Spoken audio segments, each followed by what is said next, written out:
Welcome to Cosmic Comics, Games and Collectibles, your zen of geekism. We carry comics old and new, magazines, toys, games like Pokemon, Magic, D&D. Want Godzilla, Ultraman, Star Trek, Ninja Turtles, Funko Pops? You'll find it all here. Shop our Cosmic Sound Room and pick up a record or two. Enjoy our Comic Coffee Lounge with a cup of Sasquatch coffee or a delicious menu item while geeking out over a super cool movie on our big screen. Come by and say hello to Maui. Cosmic Comic, Games and Collectibles. Superman loves us, and so will you.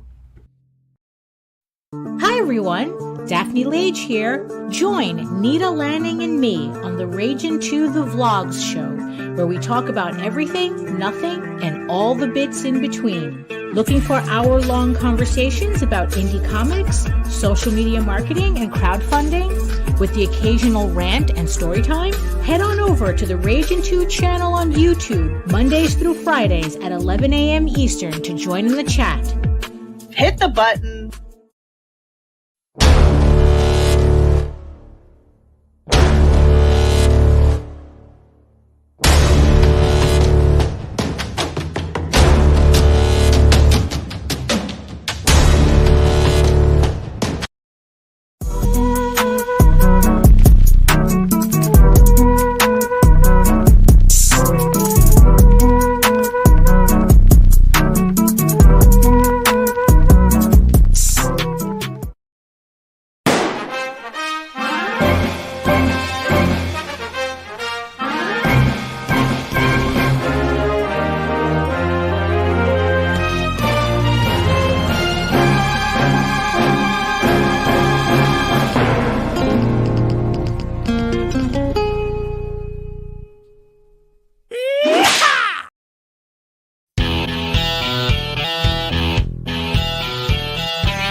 Load up on guns and bring your friends. It's fun to lose and to pretend she's overboard and self-assured.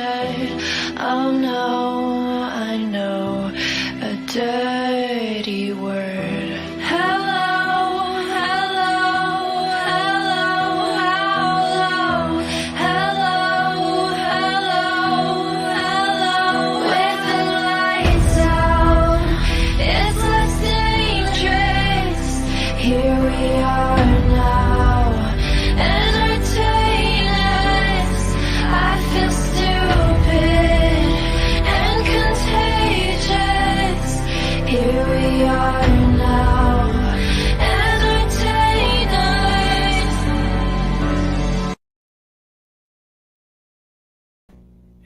Good evening, everybody. I am RJ Carter, Senior Managing Editor here at CriticalBlast.com, Chief Envelope Licker for Critical Blast Logistics, Myopic Proofreader for Critical Blast Publishing, and I do answer the phones for Critical Blast Consulting.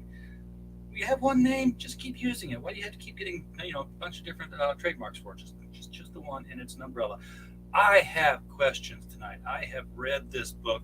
I have looked at this campaign, and first and foremost, I need to know whose cover that is that's going to get me a copyright notice tomorrow morning when I wake up and see that YouTube has gotten a hold of it, because it's too good to have been public domain. So the man with the answer to that and every other question about the bar is Sean P. Terry. Sean, how you doing tonight, man?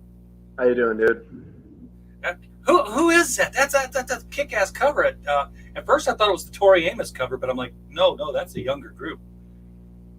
Oh, as far as the song goes? Yeah. Yeah, so that artist, I'd have to look up her name. She's the one that song's from the Black Widow movie. They do like kind of a cold open and it hits you like a ton of bricks. And I thought, my subject matter is kind of similar, or at least issue 2's is. So I thought, let's see what YouTube says about it. So I actually, YouTube's great at checking for copyright. So once I did the video, I uploaded it. That artist lets you use that music provided they are allowed to run an ad on your video. So when I uploaded it to YouTube, I got the all clear. Yeah, it's a claim, not a strike. It means Right. that they share in the revenues if there are any. Woody, not sure. I just checked the microphone, and trust me, the one on my laptop isn't working anymore at all. So the only one that is working is this one right here. But I did check and make sure that that's one's connected. We should be good. Little lights go up and down when I scratch the. I hear you okay. Yeah, it's I do hear. You know how when your volume's up a little too loud, and your speakers kind of crackle in the car? I'm hearing that when you're talking a little bit, so I don't know what that is, but I can interpret you just fine. But there is a little speaker pop going. I wouldn't worry about it. So I went into the bar, literally the comic, not the bar. With one expectation, because here, look, you got a police officer's head, you've got, the badge on the video here. Like, okay, this is gonna be about, some cop bar, and they all kind of meet here, and the cases get discussed, and you got a different twist on this thing, and I'm not going to tell anybody what it is, but I like it. What were your inspirations for this? Because this is not at least in issue 1 that I read, this is not a heavy action book. This is a very somber storytelling book. Yeah, so I think for me, the bar is really about portraying human portraits, right? So it's very easy for us to see the news and be desensitized to somebody that was murdered that night, or somebody died. We don't think anything of it, but the bar really adds a name and a face to that. And so you could have a story about really anyone from any walk of life. I think the common theme is that they're all going to be on the darker side, and most of them are going to have some kind of a poetic justice or a karmatic climax to the end of them, kind of like Tales from the Crypt would back in the day. So that was one inspiration. And I cite as well always that Law and Order is a great inspiration. Part of it's because some of that content matter, like Special Victims Unit, you could have episodes that really struck home with you, and that story stuck with you. That's kind of what I want to create, is those dramatic portrayals in each issue with the bar. And the other reference to Law and Order would just be that a lot of times you didn't know so much about the detectives in those early years. You'd learn a little more and more about them as you went. I think that's what's going to be true for the bartender. It's always the same backdrop, same setting. So we always have the bar and the bartender. What changes every night in every issue is who happens to walk in. So you have a different star, a different protagonist from their walk of life, each and every single issue. Well, a little bit more than that changes every issue, but that takes away some of the fun of discovering it in the book, because you do have there's a supernatural element to here. It's not overt, and it's kind of a surprise when you see that it's there. But I do enjoy that. The campaign. You've met goal, so congratulations. You're in the top 10% of everybody who tries to do this in crowdfunded comics. You've made it. You've made the goal, and it wasn't some pansy little $500 goal. I'm going to make the book anyway. No, you had a real goal, and you've blown by it by a good percentage. Kickstarter's not great at telling me how much you went over. Indiegogo's great about flashing percentages in your face. This is issue 1 and 2. Is this the first campaign you put together? No, you've done two before this. Yeah, so essentially just the numbering of it. What makes sense for new readers is to always call it 1 and 2 as opposed to just issue 2. So we did do issue 1 separately. In this campaign, you can get just issue 2 if you're a returning backer. You can get 1 and 2. any campaign you do these days, I think you see people doing 1 through 3, 1 through 5, just so everybody they can pick up the previous. There's always the backlog, and then at some point, maybe it's like when you get to 5, 1 through 4 is no longer an option, but the trade paperback compilation is where people you put it all together then. Otherwise, you start mailing a long box to somebody by issue 12. The tiers this is the first time I'm going through the tiers. I've spent today reading the book, so I haven't gone over the campaign as yet. But you got more than one digital tier on here. $5 for the first issue, $10 for the 2. That makes sense. I can do that kind of math in my head. But you got the $7 is issue 2 digital deluxe with script. So what makes that so deluxe? What's the extra on that one? Well, I don't think I've ever offered a script in a campaign. Sometimes as a fan, sometimes as a fellow writer, whoever might be purchasing, they might want to kind of see behind the curtains, see how much of the finished page is a result of instruction and like a panel description, for instance, as opposed to the artist taking their liberties. To me, I like reading a script compared with the actual book just to see how well it lines up sometimes of what was improvised. I'll tell you a secret too. I'm not really editing the script as far as I do my lettering phase. So if there's something that got changed even in the lettering, that might have got changed through email. So there might be a difference in the script of what was written, and then during the lettering process, what hit the final page. I know there's a couple of cases in issue 2 where there's like a word balloon added, and more than a minor change, like dialogue where there wasn't any. So sometimes you do that, and I think the reason is when you write the script initially, you're writing, for me anyway, I'm writing from my mind and how I imagine the page is going to look. The finished art might be, informing me then later on when I go to do lettering, do I need dialogue there or don't I? Or I thought this person wouldn't look so angry. Now they look angry. So maybe I should change that dialogue. So the version of the script that you get is the only one that exists and the only one that has existed, which is how it was when I first wrote it. So it's cool because you can then really match it to the art and the dialogue. Yeah, it's kind of the Marvel method where, it's like, hey, Jack, here's the story. Okay, Stan, here's the art. Okay, now I'm going to put the dialogue in here because this is what they're saying. I can tell this is what he's saying in this panel. And that's, that's the collaborative nature of comics. It works great. The book, I believe, came in around, let me see here. This is the bar number 1 right here, and it is 27 pages, counting the covers. So you got about a 26-page book here for $10, which is, definitely not a bad deal. $5 shipping in the U.S. You're losing money on that deal. I can tell you that now. Because that's what we do. We ship books. Like, I don't know how you're doing it for $5, but okay. How successful was the campaign for number 1? I mean, successful enough you came back for 2, obviously. Well, so when you start out in indie, you learn the ropes as you go, right? And so yeah. I think part of it is, do you know to go on people's shows? Do you know to start building an email list? Did you do cons first and you already kind of have people that are coming out? Or, are you doing Kickstarter first and then going to cons? So, for me, I kind of just I'm launching the first campaign and kind of new to it all. So, is it a success? Is it not a success? I think that this second campaign, I'm starting to have more backers than the first issue. So that's good. I look at that as a success. I'll probably end, I don't know, somewhere around 100 or so backers. I think the first campaign ended around 60. So that's growth. I look at success, I guess, in that way. But part of it too is it's really just about getting your face out there and making sure people know you. I've not been the best at that. I have a newborn, and he has taken a lot of my time, and yes. But rightfully so. But in life, there's always a trade-off. If it was just arbitrary between, say, watching a basketball game and meeting a new creator or a new show, then I could choose that. But I think we work with the time that we're given, and so I want to do the best that I can. Is all I can say, right? Yeah, and you're right. Though I had not seen you on any shows. You were a brand new commodity when you messaged me on Facebook. So I completely missed issue 1 and any shows that you were on for that round.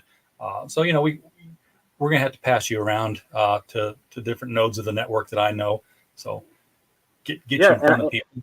And honestly, I'm all for it. You know, sometimes it's tough when you start to have 300, 400, 500 mutual friends with somebody on Facebook. You start to get an idea of where to go. But let's just say, I don't know, you made your first friend on there and you have 2 mutual friends. You don't automatically know 30 shows to go on. So part of it is seeing who goes live and how they do with people. I kept seeing Critical Blast live, so I'm like, I'm going to message this guy because I like what he's doing. Like, I tuned in, I kept seeing your notifications, and it's simple as that.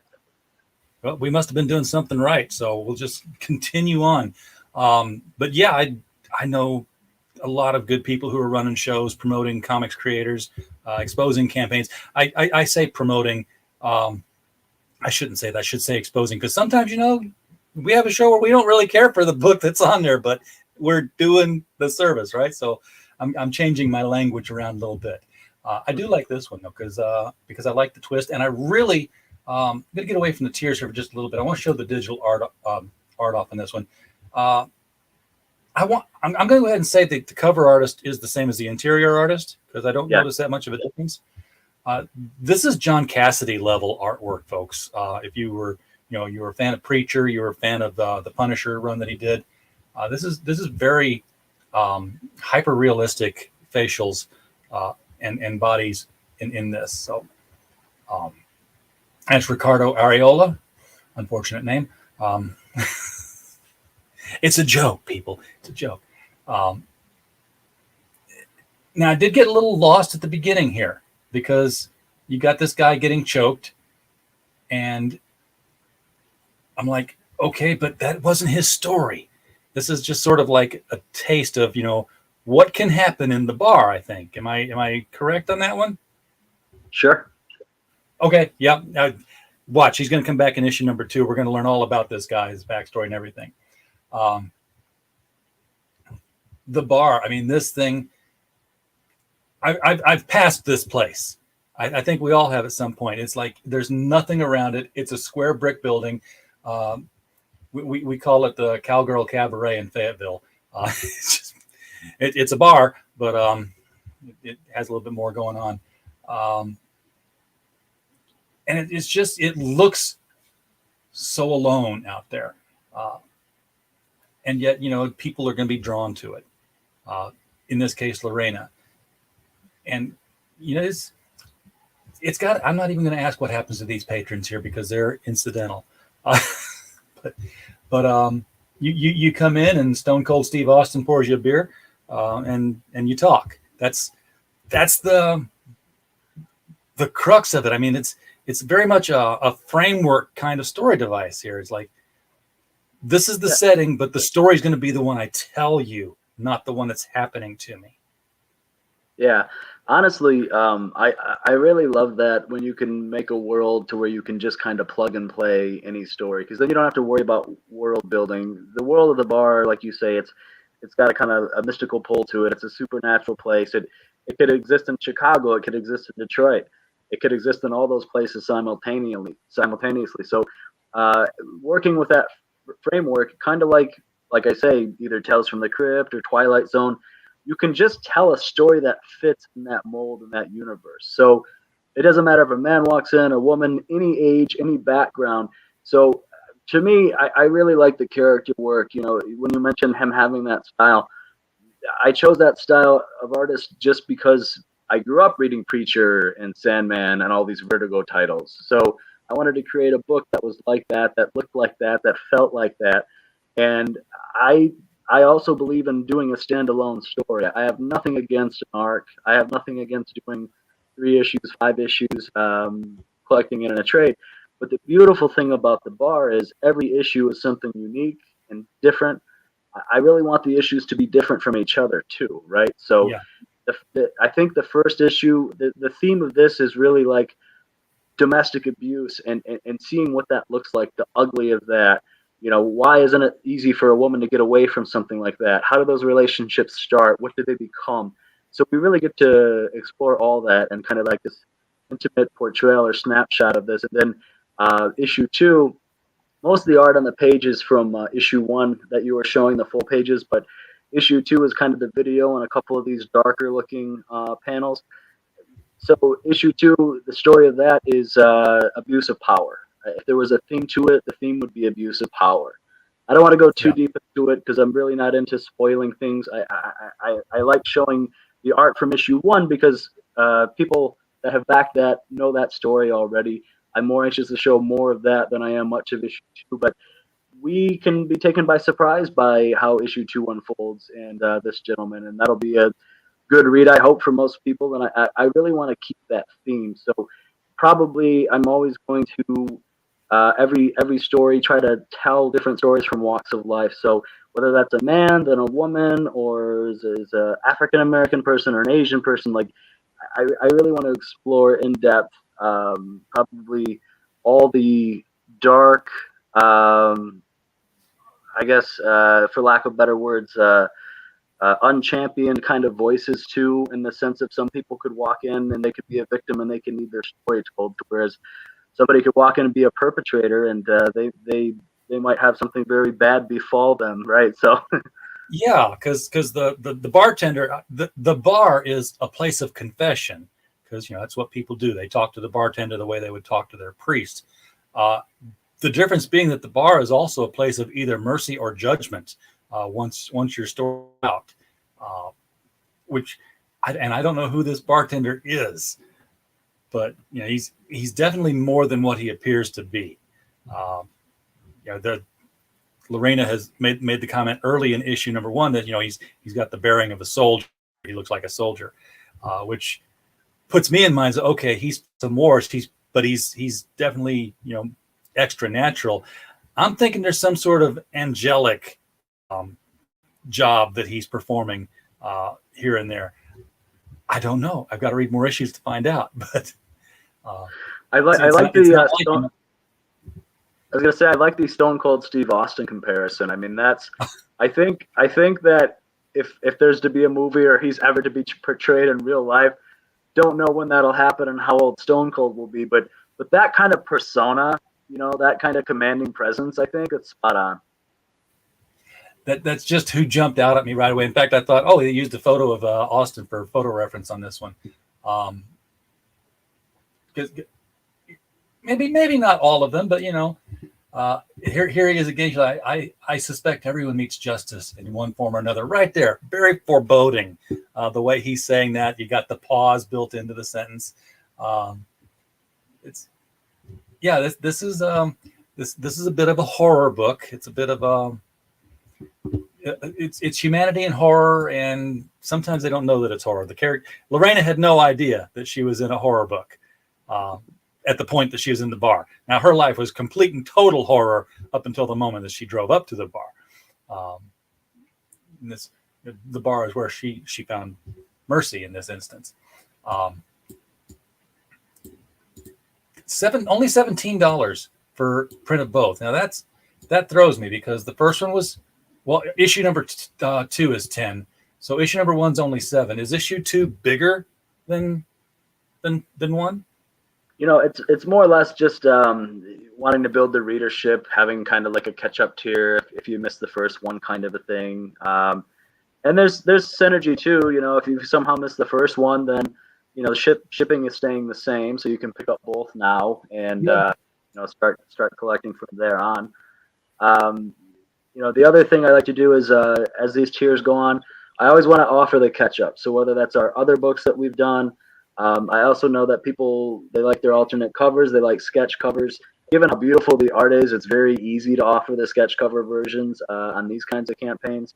And as we get to a couple of those later tiers, there's an ability to be drawn in. I think I stipulate that it's not like, as a main character or to have your story told, but I also really want to deliver on that. So in this first issue, you showed a couple of the patrons. Well, there's a point in the next issue to where, we could have somebody like full panel, like third or a half a page, their likeness drawn into the book. So anybody backing can choose that tier. That's a limited tier. There's only a couple of those. There's also a couple original art pages, which we're showing examples of at the bottom of the campaign. somebody could pick up one of those too. Somebody already has, so there's actually only one left. Given kind of how creators are now, so many of them like to be digital to where there's not physical art anymore produced as a result. Yeah. And then sometimes even your physical artists, they draw in pieces, right? They might draw half a page here, or rather than erase something, they're drawing a new panel somewhere else. And so when they scan it all in, they can splice it, but that doesn't give you like your full, I can frame an 11 by 17 page. The offerings of the original art are pretty rare for that reason too. Yeah, that's why I like original art, is because you can buy it and frame it. Not that I have any, but I've shipped pieces of it. I'm like, oh, this is nice looking. Somebody's going to enjoy this. A lot of people also, when they're doing campaigns, and I'm always thinking about, what would I do if this was my campaign, as sort of an add-on thing. I'm going to say this, and it's going to sound bad, and I don't mean it to be, but the bar is so generic, and that's perfect, because it's when you see the sign outside, it's an ordinary unadorned brick building. It's a square. And what's the sign say outside? The bar. You don't have a drink light next to it. There's no neon. It's just the bar. And I'm thinking, you could do coasters. You could do matchbooks. And all they would say on it is the bar. It would be easy things to do. Those are actually pretty good ideas. I should look into those, honestly. I never thought about it, but as simple as you're right. I mean, the bar, I think it says in the original script that it's just 6 letters, a hand-painted sign, like somebody with a paintbrush and black. So it'd be pretty easy to capture or just brand a logo onto most anything, coffee mug, Anything that you would find in a bar. I'm still waiting for somebody to do like a joke tier, and it would work well for this because, you go to a bar, you get bar food, you get fries. We always talk about the ketchup tier, and I looked. There's a place that does custom printed ketchup packets. I was like, it's the ketchup tier. You get the past issues, and we'll throw in a thing of ketchup, and it'll be branded with the name of the book. In this case, the bar. But I do like the idea too of doing things that people might use. I'd imagine nobody would open the ketchup packet. It's just like a souvenir, probably similar with matches. It comes empty, by the way. You got to fill them yourself. They come empty. But that coaster, but yeah, they'll use the coaster. Yeah, people will use the coaster for sure. And book of matches. They might never use the book of matches, but they could. Mike Walters is right. Simplicity is best. Maybe a koozie. A koozie. The bar. Yeah, there's definitely people have been making those for campaigns. I've got one somewhere that I've got off of a campaign. All right, so the bar is not the only thing you've done, though, because you got the digital campaign here for both issues of the bar. And then, wow, We as Americans, #1, 2100 AD, 1 through 4. And then all Intelligent Digital Comics. So wait, is there more beyond the titles I just listed? No, it's just summarizing essentially that it's all the one date. So sometimes these tiers, honestly, I love their popularity. Like the digital, so be it, but the print as well. I every campaign I've done, I've always tried to do like hey, here's all the ones we've done to date. And it honestly ends up being one of the top 2 or 3 most popular tiers. It seems like when you discover a new company, I guess, if I were to discover Image Comics for the first time and it was, the early 90s, I might want to grab all the stuff they'd done if it was still easy to do it.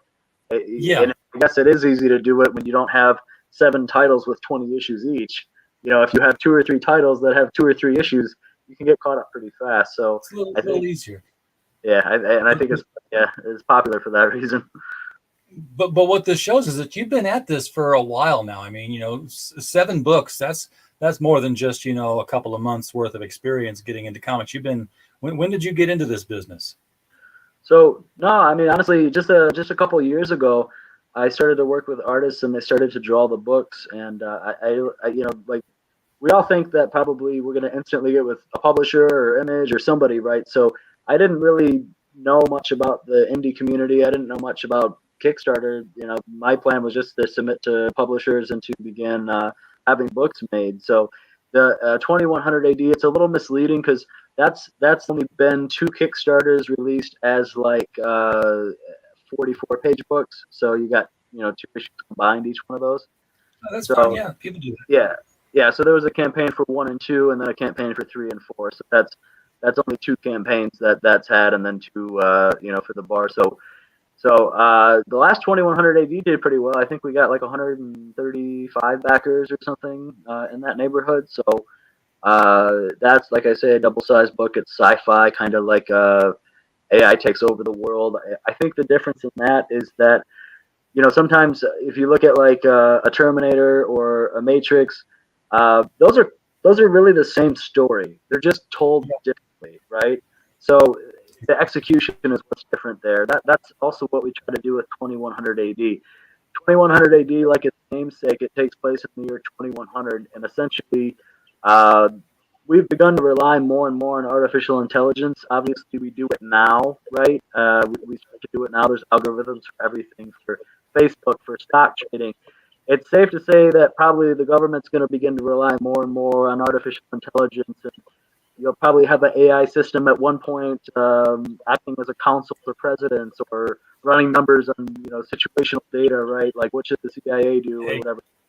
Banks are using it right now for loan pre-approvals. Yeah, right. So imagine in 80 years. Imagine in 75 or 80 years from now.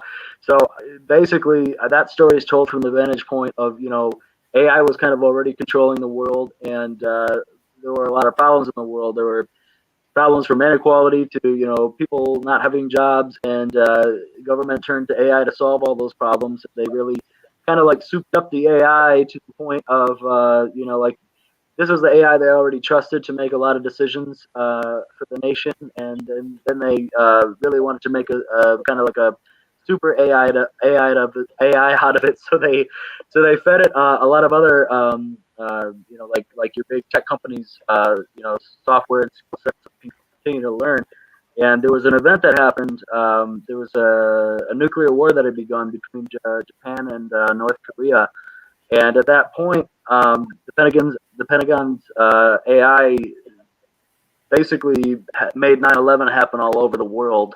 It just from cloud and from remote, it started to have planes crashing and cars crashing into each other. And so it was very unique to be able to tell, hey, Genuine Comics, it was very unique to be able to tell that story because I got to tell that story from having tech, which has replaced kind of humans in life, just began to be the thing that attacked you, right? So your cell phone is a tracking unit, right? So your car that you're driving is no longer you're driving it, it's driving you. If it decides to crash into a brick wall going 90, you're dead.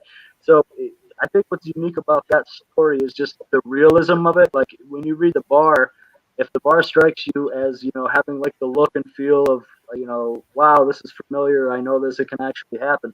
I think that's also the appeal of 2100 AD. It's not like Ultron needing to create bodies for itself. It's the cloud controlling everything in the world to begin with and having every weapon to destroy you without needing to make a single other one. That sounds fascinating. I want to read that one too. So this would be one of those campaigns where I'm just like, yeah, give me everything, just bring it all. Yeah, and of course, I was thinking 2000 AD, which is the the iconic British series. You've just taken it. We're all by the time 2100 gets here, somebody will be doing 2200 AD, and we'll be like, yeah, that's when we'll get our flying cars and our jetpacks. Like they're never coming. Not for us anyway. Not for regular people. You mentioned the sketch cover, so you do have the issue 1 and 2 and the variant cover. This is the sketch variant. Is this just the plain white cover, or is it actually going to be sketched on? Oh, that's essentially what you're getting. Granted, it'll have trade dress, but I mean that's basically before colors, right? So this is what it looked like before the colorist came. Okay, so it's the line art cover. Yes. Just to differentiate, a lot of time when people hear sketch cover, what the expectation is that, hey, this is the cover. It's got the trade dress on it, but it's all white. You can have the artist sketch. Oh yeah, that's the blank sketch cover. If there's ever Yeah. a blank sketch cover, that's what they yeah. So it's 3 issues, $26. You definitely this one's going to be a little bit more nicer. You're going to probably put this one away as sort of a rarer item. Yeah, 'Cause you yes, have we the still do issue. collect. Yeah, you have the issue 1 video there too. If you want to play that, I don't know if you can make it bigger. Oh, it was down there. Oh, it's further down. Okay, I was going the wrong direction. Yeah, there. Yeah, I don't know if you can make it big, but I can, but I've got to stop sharing and then reshare with sound because I didn't download that one. So let's hear share with system audio and back, and then we'll play it and enlarge it. So let's take a look at it.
Yeah, that's a powerful video.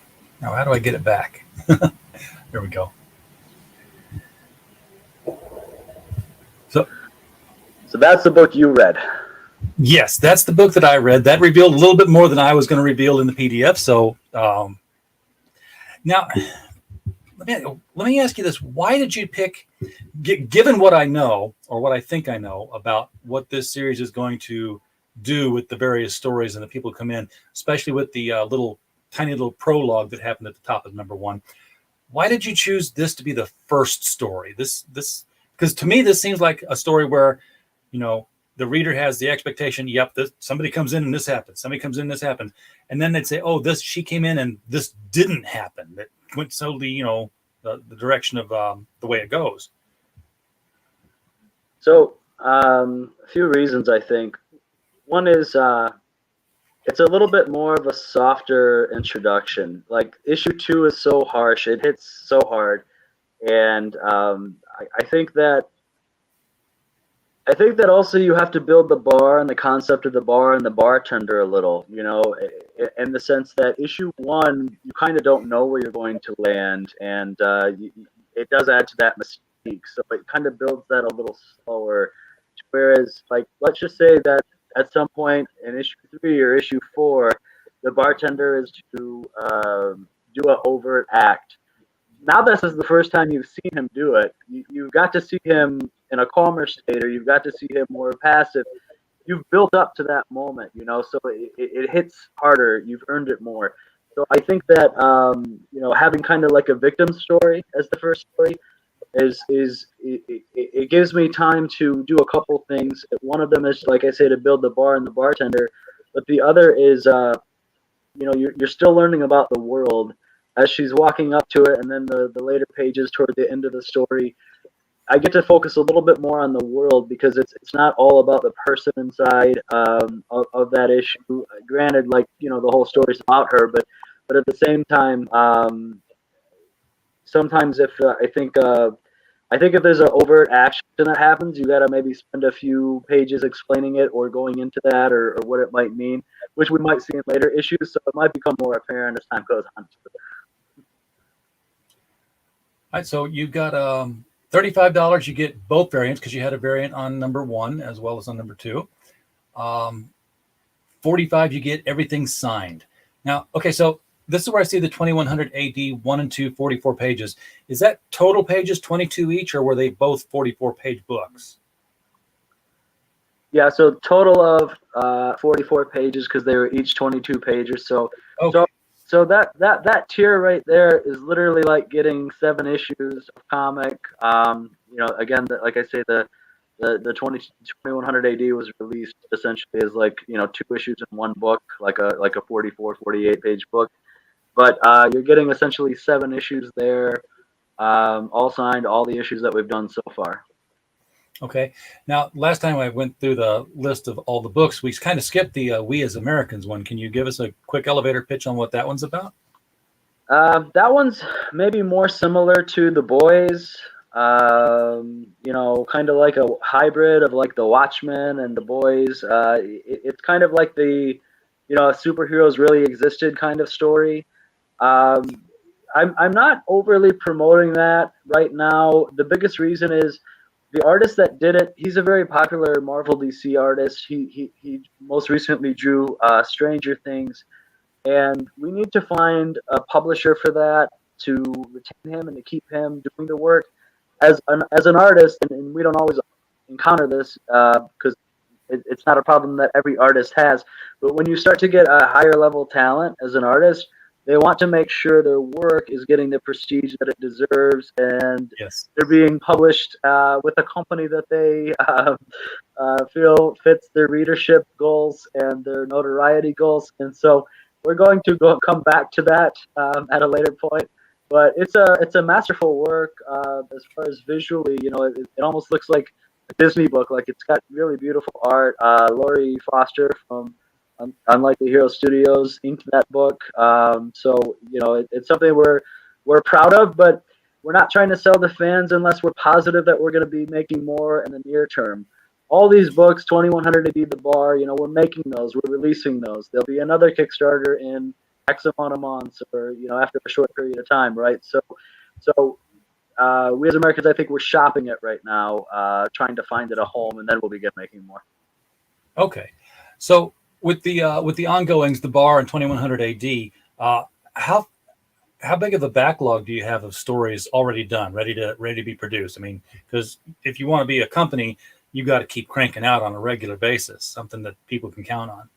Yeah, so 2100 AD, I'd imagine that it has 8 issues. I moved it to 10 just because I felt like I could do a lot more with the world and focus on the people, the characters, and the story of that world. But that will be 10 when all is said and done. The Bar, honestly, The Bar could run 50 issues. It wouldn't be a problem for it to run 50 issues. In the same fashion, like I say, when you create a series like Twilight Zone or Tales from the Crypt. I mean, these are things that might run seasons, and they might run 12 or 20 episodes in a season. So The Bar potentially is not really something that I would need to put down anytime soon. Nor do I really want to. Honestly, when I first kind of had the inspiration for The Bar, a lot of it came from like Neil Gaiman and reading Sandman. Have you read Sandman or no? All of it. Oh, okay. In fact, Lucian's library, where he shows all the books that have never been printed, I actually stole a book out of there, and it was the first book I had published was Alice's Journey Beyond the Moon. And Neil name-checked it on his blog as being the first book that ever escaped Lucian's library. So yeah, I'm familiar. So then you'll definitely appreciate this. So I was reading Sandman. I think it was book 9, World's End, and there was a bar at the end of time, right? It's anyone can kind of walk in there from any time. So it kind of had a mystical element to it. And I thought to myself, like, that's such a simple setting. It's such a simple concept. Like, why has nobody ever really done a series about a bar, right? And just the stories you can tell. So that was kind of like a bit of a spark. But then also, I lived in Detroit at the time, and there was so much to see. There were so many dark alleys. There was so much late night traffic on the streets near me and things that it became really easy just to take a walk and to come back home with a story. So I think that I think that just seeing a lot of those darker elements and things around the time I was thinking of The Bar, it just gave me like a lot of cannon fodder. So I probably have 20, 30 outlines of stories jotted down, and there's never really going to be a lack of them, because that's the other great thing about a series like this is that you can pull from the headlines. There could be a story that happened in modern life last week that you can do your take or spin on. Obviously, you have to contribute something to it, so you either fill in the parts that we don't know as the public, or you change things and make it a slightly different story. But there's always going to be those relevant stories to be told, I think. Yeah, there's a book I think you would like by Spider Robinson called Callahan's Cross Time Saloon, and it's the same group. It's kind of like Cheers, because you always have the same patrons, but then it's every chapter is somebody else is walking in new off the road, and they've got their little story to tell. So you got the growing narrative, but you've also got the story sequential thing going on. It's a bit of a comedy, and it's not as science fiction as the cover lets on to be. Although once you do understand the whole thing, it's very science fiction, because the bartender's got a secret, and he's got an agenda with all his patrons, and he's bringing them together, as close as family can get. I mean, even closer sometimes. And it's a good book. You'd like it. Read it. The next tier here, this is you got a retailer tier. So what do we got in this? Any quantity of each up to 22 copies. So this is something I haven't seen before. This is a mix and match. It's like 22 books. Which ones do you want? And that's kind of cool. So it's 7 books. You can't get an even quantity of all of them. It's not going to add up. What's funny about that? Most retailers ask me for 7 books. Like, I don't know what it is, but anytime I've pitched retail, they're like, we'll take 7. That's happened at many, many local comic shops. So it's a magic number. Like, we're going to keep 2 for ourselves, and we'll put 5 on the shelf. Right. I've never had. I don't make comics, so I don't know how to pitch them like that. I send them my catalog of everybody else's comic books. By the way, if you got the catalog, guys, I need those prices back so I can send it out to retailers. Now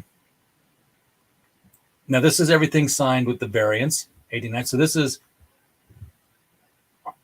where did I skip something? Okay, so 45 was everything signed basic. 89 is everything signed with the variants, and then you got a 14 retailer tier and a 22 retailer tier for 50 and 75. Go for the 75. It's a bigger bang for your buck. Obviously, if you look at what the math is on this. And then you've already got 1 person claimed and 1 waiting for the drawn in. So this is to be drawn into which the bar number 3.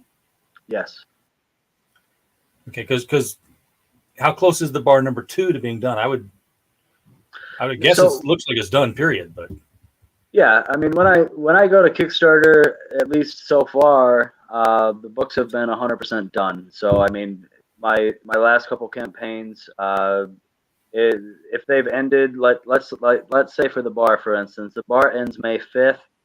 I would think people are holding the bar at the end of May. Honestly, I don't waste a lot of time with the printer. The printer is local. It's 5 miles from my house, so they don't have paper shortages either right now. Not to say that they couldn't, but just they don't. And so I think that within 2 weeks of the campaign ending, I think that there'll be packages in the mail, give or take. So that's the way to do it. Just collect. Well, yeah, because you got to wait. What is it? A week before Kickstarter releases the funds, or it can be 2 weeks. Honestly, there's you just cross your fingers and hope for the best. Honestly, they take the time that they want to take. Yeah. Before it was more like a week, but even if there's not a lot of canceled pledges or issues to work out, they make that deposit kind of when they feel like doing it. You clap and you're happy if it's 9 days. If it's 16, you're not surprised. Yeah. So see, people start asking, "Where's our book?" You're like, "We're waiting for the money because it's ready to go. It's just got to be printed." Wow, you got more and more tiers, and as I read them on, they're just adding more books. The piles get bigger. There's because the ones that I would have looked for would have been these original art ones. These are gone. the ones that had original art in them. No prints, no buttons, no stretch goals of any kind that I've run across yet. Continue on. Oh, there's that nice sketch cover for issue number 1. Yeah. Yeah, there we go. So t-shirts to add on. I did announce an update that, at 2,500 we'll be unlocking a stretch goal.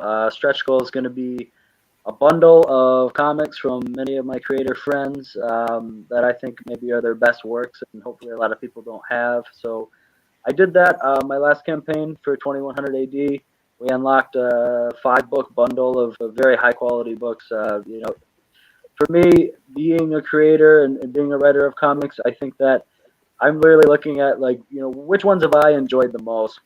Who do I think was either the most talented teams or stories or writers? And so those are the ones that I want to put in the hands of anybody that backs me too, because I can speak for their quality, and I hope that they enjoy them, and I hope that it turns them on to somebody new.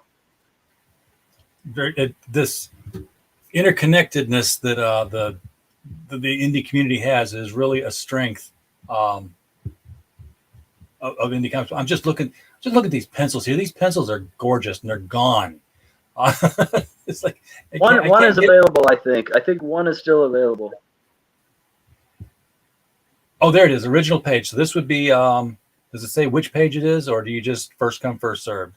If you scroll up, there's one more as well. Yeah, I saw page A, and on the right, I think you're at the 200 tier. There's also a 160 tier.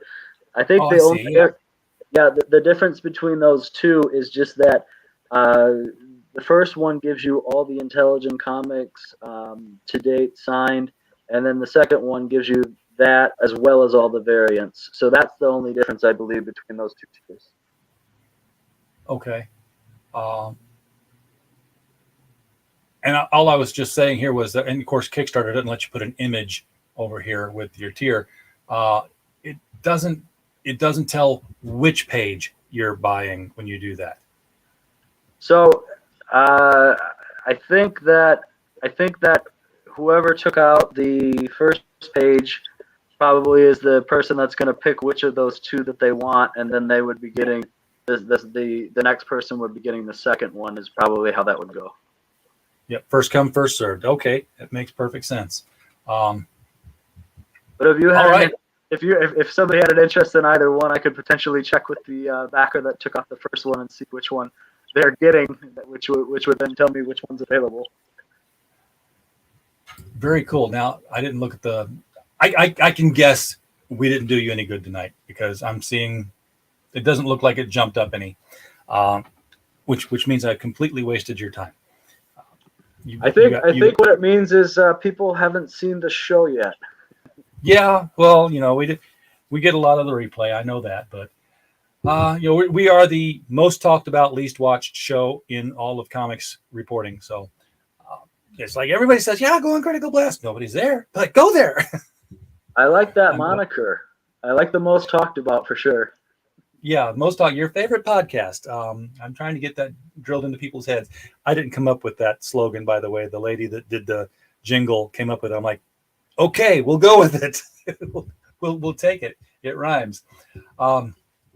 Sean, thank you so much for coming on tonight and bringing the bar. Would love to see more of this, and all the other Intelligent books, so that when you have other campaigns, please do hit us up, and we'll help spread the word. Hang on after the show. I will talk with you and see if you know the same showrunners that I know, and see if we can't get you in contact with some of them to show this off. Folks in the chat, thank you so much for stopping by tonight and being here. We do not have a show without you being here. We do appreciate you being here. I know I joke about how little we're watched. It's not an empty audience. You guys are here, and I do appreciate you popping in all the time, especially you, Primetime Fry. Glad that you're here. And as always, while you were here, listening to our guests, meeting new comics, well, we just hope you had a blast. Good night.